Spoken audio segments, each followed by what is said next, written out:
నా పేరు CH Balakrishna, DSP ACB Mahabub Nagar range.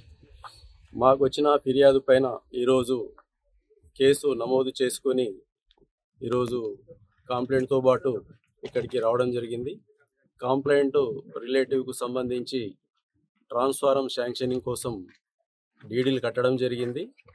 ఇమీడియట్గా ట్రాన్స్ఫారం శాంక్షన్ కావాలి అంటే 50,000 డిమాండ్ చేయడం జరిగింది. రిక్వెస్ట్ చేయంగా 40,000 రూపాయలు ఇవ్వాలని చెప్పారు. First initial payment 20,000, transformer sanction అప్పుడు 20,000 ఇవ్వాలని చెప్పేసి ఏఈఓపి ఎన్ హర్షవర్ధన్ రెడ్డి గోపాల్పేట్ గారు డిమాండ్ చేయడం జరిగింది. అందులో భాగంగా ఈరోజు కంప్లైంట్ నుంచి 20,000 రూపాయలు తీసుకుంటూ రెడ్ హ్యాండెడ్గా పట్టుకోవడం జరిగింది. కాబట్టి ఇటు వ్యక్తిని రేపు నాంపల్లి ఏసీబీ కోర్టులో హాజరుపరచడం జరుగుతుంది.